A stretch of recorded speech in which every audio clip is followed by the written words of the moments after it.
Welcome to It's Open with Ilana Glazer. Oh my God, I am lit up for the conversation I just had with the creator, writer, director of Heated Rivalry, Jacob Tierney.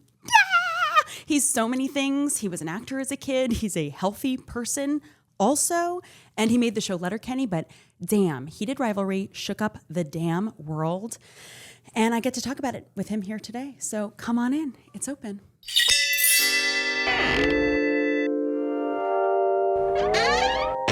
Jacob Tierney. Ilana Glazer. Oh my God.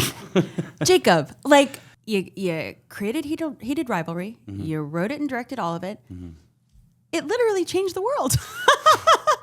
People are fucking losing their minds. Yeah. Have lost their minds over Heated Rivalry, but in a way that like also almost like melted away layers of programming that they like found themselves. Women found themselves through Heated Rivalry. Yeah. Did you know it was going to be so? No. I don't think you can predict this kind of thing, right? Like, I can now say after a few months of having lived through this, like I get it. Like it is one of those shows that like took over the conversation for the time when it was out, like a Squid Game or like a Baby Reindeer or something like that, where like you're like, why is everyone talking about the same thing? Like it does. Right. I get it that happened with this show. But like I truly what I thought was I was like, it'll be kind of like the way that the book was a hit and like this kind of like culty people being like, have you seen this? Have you seen this thing? I never expected us to dent the mainstream at all. When you say Squid Games or Baby Reindeer, it's like full of violence. Right. Trauma. Yeah.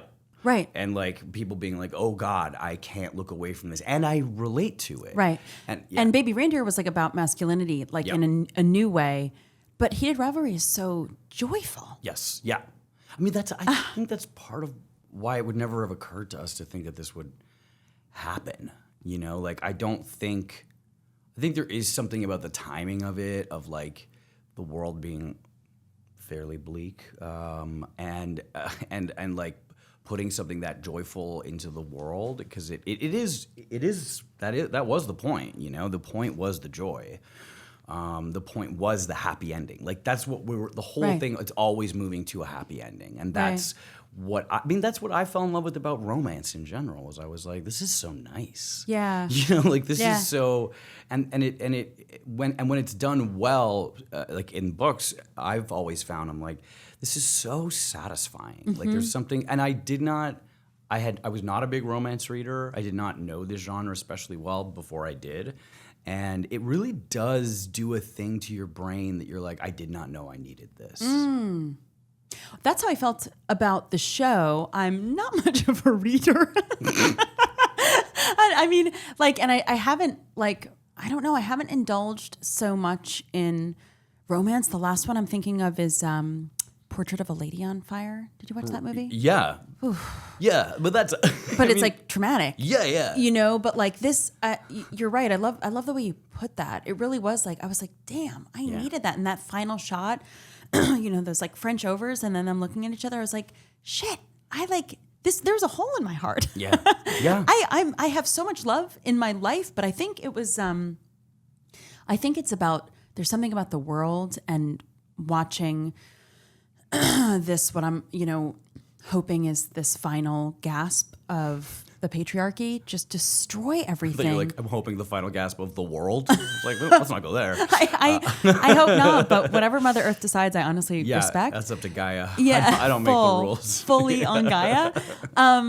But I think it was, the tenderness between men, that the reflection of that in the world. And then also the fandom, I think everybody became fans of the audience and so excited to be part of it together. And it's like, it's not only like an if you know, you know thing, but it was like just something to celebrate. Yes. I think that what was interesting about it was that I think the feeling of joy makes you want to be part of a collective. You want to be able to share it and spread it and talk about it. And I knew that, you know, it's interesting. What I did know is that romance fans, I learned this from Book Talk, they are evangelists. Like they want to talk. They want to go, have you heard the good news? You know, like they love what they love and they want to go, you know, they want to spread it. And it was crazy to watch that happen in real time. Like I'll admit, I've never had a show, like I've made other shows before, but I've never had a show drop weekly, like the way TV used to be. So it was, to watch it happen, to feel it happen was quite overwhelming for me, if I'm being honest. But it was very, very beautiful, and to watch people connect over it, and to watch people kind of like come together and form this pack over a collective shared experience was really beautiful. That was part of, I think, what was so moving about it, was having the time to process as a collective. Yeah. As a comedy writer, when your comedy show drops like 6 episodes at once, there's something really hard about being like, well, there's that joke in episode 3 that I really like. It's like no one's ever gonna say, you know, or like it'll take years or whatever. You know, it's like you're robbing a slow build and an actual climax and a processing afterwards. I mean, it really does help when the topic of a show is yearning. It helps to be able to yearn, right? You know, because it was funny when we talked about it with the network initially about like how to release the show.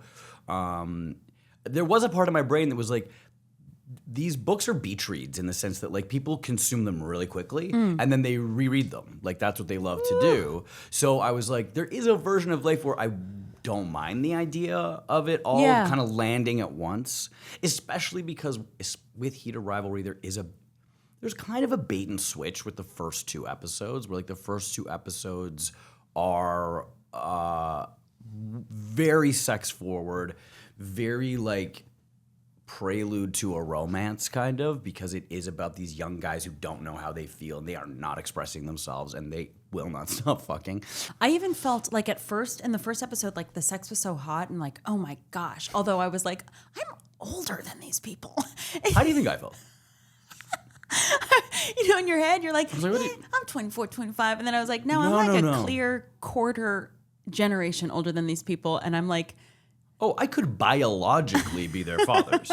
Like it would be a lot if I was, but like biologically, yeah, that's possible. I was like, part of it was I was like proud of them and was like, this is sweet.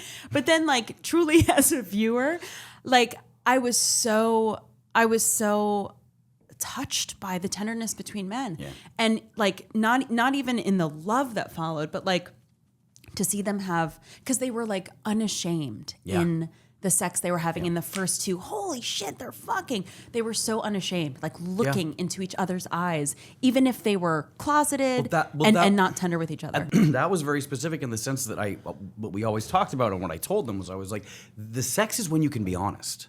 The rest of the time, you're not being honest. The rest of the time is full of blustering and obfuscation and you know, male pageantry kind of bullshit, all the stuff that goes with being like in a kind of alpha nonsense environment like hockey. But the sex is when you can actually just be yourselves, and that is where all of that, not just tenderness, but kind of character is loaded. You know, like that's when you get to know each other. That was what I loved about the book, was the reason that I, because you know, it's a series of books and this is the second one. And the reason I wanted to start with it is not just because I think it's the best book in the series, but also because the sex tells the story. So it never felt gratuitous to me. The sex is character development. The sex is what is moving this relationship forward, and watching it change over time. I think for any of us that have been either in a long-term relationship or had that kind of relationship with somebody where that's how you know them, like a fuck buddy kind of thing too, of being like, and you realize that the sex we have at 22 is not going to be the sex we have at 28. Like things have changed. What I know myself better, especially when you start that young, right? When you start at the age, they're 18 when it starts. It's like, and people would always say to me like, well, Ilya's really experienced. I was like, he's 18. How fucking experienced can you be, right? Like, I mean, so he's sucked one dick before. Like, it's not, this is not a Lothario. He might carry himself like a Lothario, but like he's not. Nobody is at that age, right? Nobody actually knows what they like yet, right? Like that is a process of self-discovery too. But it was so beautifully shot. Are you a Shane or an Ilya? You don't have to be either. I get asked. I honestly think maybe a Shane. That doesn't surprise me. Oh. I feel like that's right. Yeah, I think I present as an Ilya. Yeah. But it's very the introvert extrovert thing, right? Where you're like, I'm a Shane. Yeah. How about you? I mean, it's weird because I when I wrote them, when I write, I have to be them all. Like that's the way I have to do it for them to make sense to me. But I think in my heart of hearts, I'm probably a Scott. Let's talk about Scott.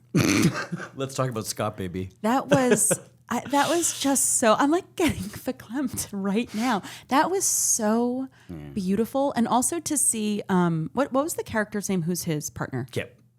Right. To see, unfortunately.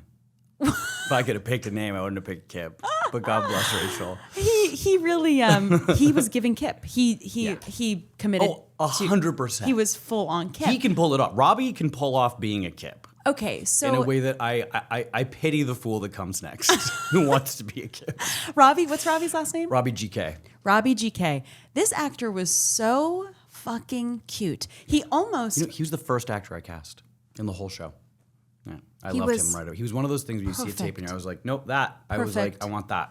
Perfection. Done, please. He almost represented the masculinity of the entire show, being so almost conventionally masculine in his like muscularity, but then being like femme and soft and sweet and vulnerable. He was so complex and complete. Yeah, I agree. In his masculinity. Yeah. It was so much of your show was shocking in such a tender and human way, but I was like, I don't see gay guys that femme we don't go deep with these characters. Yeah. They're often like comedy characters doing a feminine gay guy 100%. line at the end of the thing. As gay men, we are.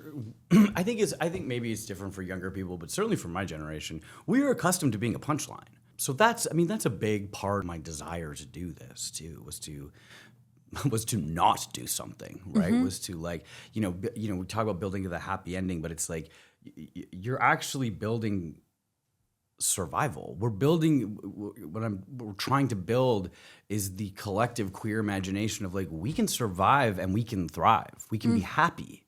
And that is not a vision that is common in gay and queer media. Hello, just pausing from your regularly scheduled programming to give you a great discount to a great product.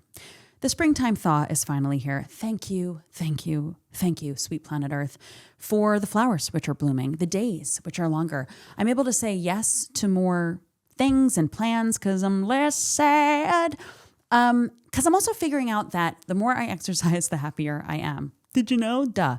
So this is when I turn to Bombas sports socks, which are super comfortable and designed with sports-specific tech in mind for running, cycling, yoga, hiking, you name it. Me, I'm into weightlifting right now and walking. Walking in nature, I guess, is hiking. So hiking as well. I love the texture of Bombas, the ratio of cotton to whatever makes it stretchy. And the fit is good. It's all, on my foot. And whether I'm wearing like real ass gym shoes or like cute sneaks, but to work out, these make me feel like I'm an athlete. And they're keeping me from getting athlete's foot.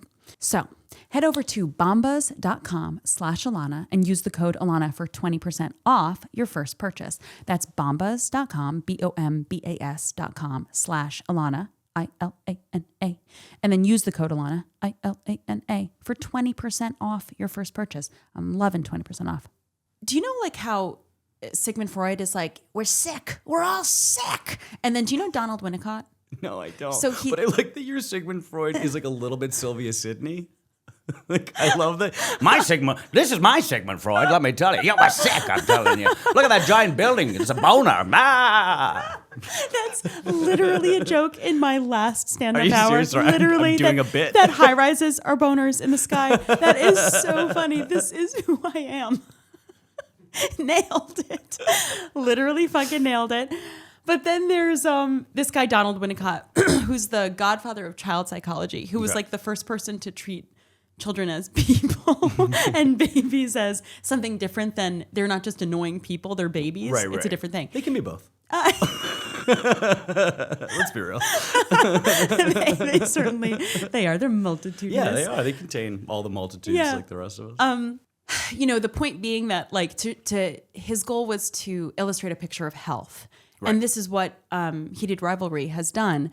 And for you, you are presenting so healthy, and you've created something so healthy. You've injected like medicine into the culture. And what's shocking about you is that you were a child actor. So it's all a lie. So to be, I mean, but to honestly, like you cannot fake the health that you've embodied and exemplified to get here. Like, how can I don't even know how to get into that. Like, what is your like journey to such health? What and you were Canadian too. I'm like, was it You Can't Do That on Television? I was not on that, but yes, that is Canadian. That was it, Canadian. Alanis Morissette was on that. There was something about that show. I was a little young, and I was like, I had like early sexual feelings because it was like tweens, and I was like, yeah. I'm like one of them. I don't know. I remember being like weirdly like horny as a kid watching You Can't Do That on Television. Put me in that locker.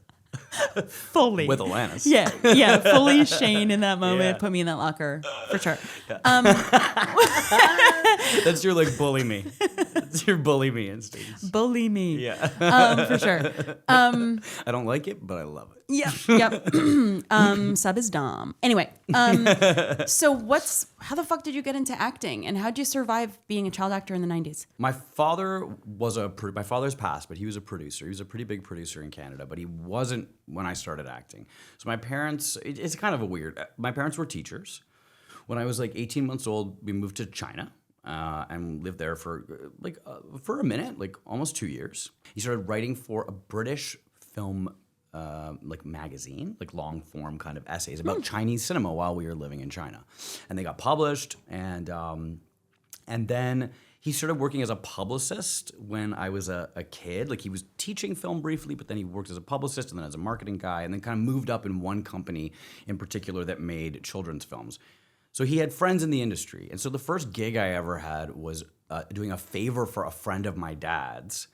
I was 4. I did a yogurt commercial. Wow. Yo play, if you must. I was the banana kid. Okay. Yellow, I had to eat banana. I was in yellow, I had to eat banana stuff. Okay. And I loved it. I loved the camera, that kind of thing. And then when I was 6, I got my first like actual part in a thing. And I grew up in Montreal, which is a largely French city with a very small English minority. And yet it was a tax shelter place where people would come and shoot all kinds of what was then called Euro pudding. Garbage, like largely garbage, but co-production stuff. Got it. Euro pudding? Euro pudding is what people called it, because it'd be like a little money from Italy, a little money from Germany, a little money from England. Let's shoot it in Canada. And it's like families where it's like Marcello Mastroianni is the dad, and the son is like the guy from Chariots of Fire. And the fact that they don't speak the same language doesn't seem to bother anybody. Got it. And they'll dub someone later, right? Got it. It's like a lot of that.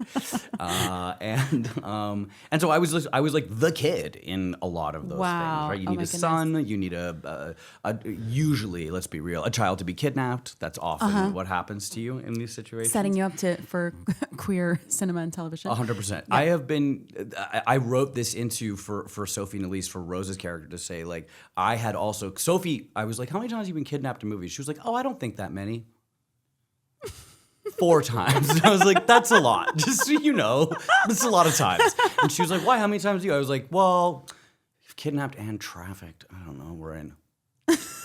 Like, it's happened. Like, it's happened a few times. Oh my God. It definitely happens more if you're a girl in these things. Wow. But then I just worked all the time, and I ended up just working a lot, and I did a bunch of TV shows. I was on a French soap. Wow. And did you do like tutoring? Yep. I mean, the laws were lax back then. This was the 80s. So I'd do tutoring. People would try to shoot in the summer. There was a lot of like, you're good, right? You're a smart kid. A lot of that kind of stuff. You're a big reader. Keep reading, big reader. Then, oh my goodness. Yeah. When I was 12, I got the lead role in a studio movie. And so then that kind of changed my career, if you can call a 12-year-old having a career. And then I started working out of LA more, and I did I did a kind of variety of things, movies, none of which were wildly successful, but some interesting things here and there. But I was a teenager in those Miramax years in the 90s, and I did a few of those. I was in that world. And the hard thing about being a teenager in the business is that adults sexualize you, and you don't see it coming because you think you're a kid. And then they're trying to fuck you, and you're like, I don't even know what this means, you know? And like by the time you realize what's happening, you're already in a pretty sticky place. And like women are in this situation in the industry, outside of the industry, in Constantly. any context. Yeah. And I in the past few years I've been like sort of noticing men in my peers who were actors as kids. Seeing that experience reflected in them and that sensitivity toward women heightened compared to men who are not placed in that situation. I think it does happen to actors in a way that male actors in a way that it doesn't happen to the general male population. That's right. Yeah. That's right. Yeah. So you said you made your first film at 21 or 22? Yeah, 22. Like this sounds like perhaps maybe I'm idealizing it, but it sounds like this vehicle out of that child actor realm. Yeah, it kind of was. It was like me taking some kind of control, right? Yeah. It was like I didn't act in it, didn't want to act in it. And made it for like $60,000. Wow. Left LA, moved to Toronto. I'd never lived there before. I'm from Montreal. And we made it. It was called Twist. And my roommate, who was my closest friend at the time, Nick Stahl, who was a brilliant young actor, starred in it. We went to Venice, which was really cool. Wow. Like it did really well for a very bleak little movie. That was $60,000, by the way. Yeah, it was $60,000. Yeah, wow. Yeah. And Strand released it, which was very cool. Like it was all but like no work came of it in that sense. And then I just tried to make my living writing and directing, which is not easy in your early 20s. Nobody will hire you. Kind of like it doesn't matter. Like I got, we got the it's funny to call them the Canadian Oscars, but I guess they are. We got nominated for I was nominated for Best Adapted Screenplay when I was 23, and but nobody would hire me to write anything until a friend of mine did, named Semi Chellis, brilliant writer, who would go on to be the head writer of Mad Men. But she had her first show, and she hired me to write an episode of her. She had a show called The 11th Hour, which was about like a newsroom. One of those like kind of sexy procedural early 2000 procedurals of like we gotta break the story. Like it was good. It was fun, and cool. I learned a lot. And then I made another movie when I was in my later 20s called The Trotsky, which got me like more attention. It was a comedy, and then I started getting work. Like I directed a few pilots in Canada, and I started getting some writing gigs. And then Letterkenny came along, and that's kind of my trajectory. Being that you didn't go to school, how dare you? Literally, how'd you learn how to write? And write? I just read a lot. Yeah, I read a lot. I'm a huge reader. I and just a lot of scripts. Like, how'd you learn how to write scripts? Oh, I mean, just reading. All I knew how to read was scripts. Yeah, like I'd been learning lines since I was 6 years old. Wow. So like by the time I was like writing scripts, I think I must have read thousands of scripts. Wow. Yeah. And also, when you made Twist. Yeah. Were you like, I'm done acting? Was that your... No, because I had to go back to acting because nobody would hire me to do anything else afterwards. Then I did like a bunch of movies after that and a miniseries. But I wanted to be. I wanted to be done auditioning. Auditioning to me is torture. Mm-hmm. And even when it goes well, and when I liked it, and I was like, God, that feels great. I was like, this is humiliating. I don't like doing it now. I don't like to do it with actors. I like to see tapes, and then I like to talk to people. Mm-hmm. I don't want to audition people in person. It makes me cringe. I don't mind doing like a chemistry read where there's two actors and they're doing a thing, because it feels a bit more like a workshop. Though I'm acutely aware of like, I don't also want to ask people to work for free, right? So It's like, this is like, great, in, out, get out of here, thank you for your time, and that's it. Because I definitely know people that fucking wildly abuse that too. Yes. Or like, let's do this for 6 hours. It's like, go fuck yourself. Yeah. This is a job. Yep. How dare you work an actor for 6 hours for free? Mm-hmm. Like, no. Learn your mind, you know what I mean? Like, learn what you want. You don't get to do that. I think the best thing that comes from being a child actor is I'm like, this is a workplace. This is a work environment. I am not interested in treating it any other way. It's a work environment for everybody involved. And it should be safe, and it should be respectful, and there should be absolutely no abuse, and nobody should be... the circumstances under which somebody should be overworked should happen once in a blue moon. This should never be regular. It should never be normal. We shot 10-hour days on Heated Rivalry. I do not... if any second we go past 10 hours, I'm like, what did I do wrong? What's happening? Because we need to have a plan in our heads. And I also say this is a thing from my dad, a great line of my dad's too. He had two. He would look at a call sheet and he'd be like, this is what we're doing today. The amount of time it takes is up to you. And I love that. I'm like, he's absolutely correct. But also it was like, the set is not a time for a philosophical conversation about anything. It is a time for execution, right? And I always say to actors, to everybody, to cinematographer, whoever, like all the creative elements of the show, like I want to talk to you about this as much as you want to talk to me about it, but not on the day. On the day we're there to do it, right? And we can have little logistic, like don't get me wrong, where do I go? How fast or slow? It's a time for fast or slower. It's not a time for like, why am I in this room? It's like, are you fucking serious? No, get in the room. Yeah. Yeah. Yep. Oh my God, that's so nice. And you're really like, by clarifying the health of it, actually, the abusive experiences in my mind are like flooding. Don't they? Yeah. That's what I do too. I think of like the thousands of times I've been like, either treated like garbage or worse, treated with neglect, or like watch dumb things happen for hours and hours where you're like, we're just sitting here. Yeah. Holy shit. The abusive time, I would say, is the number one abuse on set. Because it acts like it's combined with the idea that the director is God, which I fucking hate, and that there's a genius at play. P.S. There almost never is. It's like this is where I come to work. It's not where I come to witness your extraordinariness. That's exactly what I'm thinking. Because also, like as a stand-up, the stage is the analogy for life. People have dreams. I'm on stage naked or whatever, and like. I see this analogy all the time. And when a set is someone's stage to act out the genius they think they are, it is so exhausting. So everyone's held hostage under their performance, and it's really abusive. You're so right. And it is, boy, is that a good word for it. What a performance. Cameras aren't rolling, but we're performing. Guess what? Cameras are pointed that way. Oh, yeah. Why are you performing here now? Yeah. What's your healthy practice? And do you stop working? Are you able to stop and pause? So lately, no, I don't have the time to stop working, but I do try healthy practices. 2 years ago, I stopped drinking. I went into recovery, and part of my healthy practice now is sobriety. Like that's a big part of trying to be healthy for me, and the lessons I learned there, which were really good. My drinking was pretty out of control.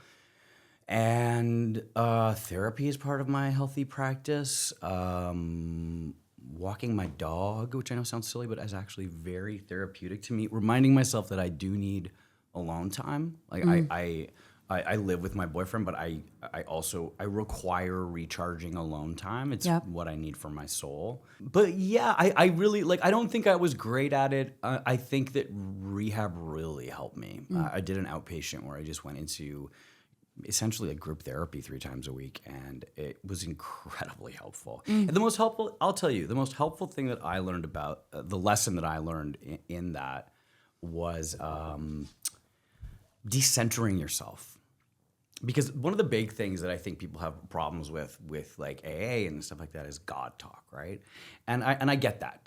I'm not a believer Literal myself. God talk? Yeah, like there's a lot of God. There's a lot of God in it, right? In AA? Oh, yeah. I didn't know that. Oh, yeah. There's a lot of God. Oh. There's a lot of God. One of the steps is giving yourself over to a higher power, right?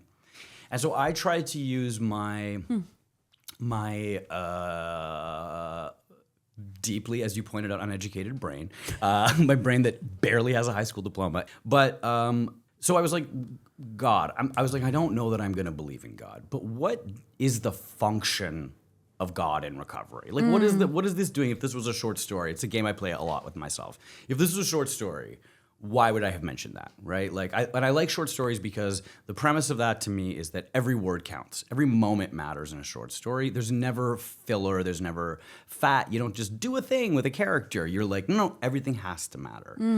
And so the idea to me of what God does in that sense is God is the act of decentering yourself. You can't be the center of the universe if you believe in God. You have to join the firmament. So you have to acknowledge that you are one of many, and that you are not the focal point. And that does a thing to the brain that I think is actually really, really important and really powerful. And it does require, I think like most good lessons, you have to remind yourself of this all the time. Like I feel like I learn the same lessons writing every time I write. And then I feel super stupid where I'm like, I knew this. And then I forgot because in the middle of writing, I was like, no, this is perfect. And I was like, it's definitely not. And that has helped me enormously. What's next for you? I mean, more As much or as little as you can say. more Heated Rivalry, and yeah, it's been announced. I sold another show to the good people at Netflix. Cool. Straight to production. Straight to production. Yeah, a show called. What is it? The 20s? Jesus I know. Christ! Straight to production because it's a vaudeville show. We've been practicing for years. Ba-dang, ba-dang, ding, dang. Copyright Netflix. Yeah, it's a show. It's called Alexander, and it's a show about Aristotle tutoring Alexander the Great before he becomes king. And the Aristotelian method of science is still, I mean, they're still in practice. It's crazy. That's so cool. It's like the fucking Bible when you put it like that. Yeah. Thousands of years old and kind of Pre-Bible. Damn. No offense, God. Nice try, God. Am I right? Dunking on God over here, but Shlaboom. after the success of Heated I don't know how Rivalry, sports work, really. Shlaboom. after the success of Heated Rivalry, you can say that. That's right. I can. And also, You should see my deal. I have a first look with God and an overall with Aristotle. your knowledge of sports is Heated Rivalry. Yeah, it's hockey. It is hockey based. I do actually have a very serious knowledge of hockey. Copy that. End of list. Canadians do, right? That's like Yeah, we do. just I think damn especially thing. people from Montreal. We are like, it is our religion. The article that made me option these books was a Washington Post article at Heated Rivalry. I'm back to that.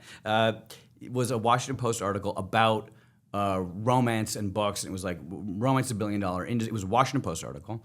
Romance is $1 billion industry. Why doesn't anybody take it seriously? And then the subheadline was, and why are hockey romances the most popular, the best-selling romance subgenre on Amazon?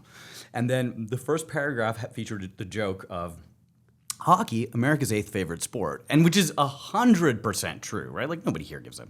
I mean, I think there are pockets where it matters in the Northeast, maybe the Great Lakes areas, if you're from Minnesota or Michigan or places like that. But like in general, the hockey team is not, you're not in danger of recognizing most members of the Dallas Stars when they're in Dallas. It's like, that's a football town, right? Or a basketball town or baseball. Like there's just so many other big options before that.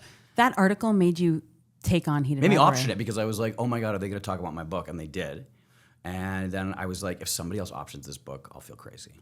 Wow. Yeah. Wow. I was like, because then I'm going to end up auditioning for this job and being like, I should be the guy to make it instead of me being like, I should just have these books. Ooh. Yeah.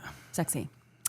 You just have been, since before Heated Rivalry, during, after, you remain this person with such like sharp spear of knowing yourself and knowing what the art needs to be. It's fucking incredible to witness and be a part of.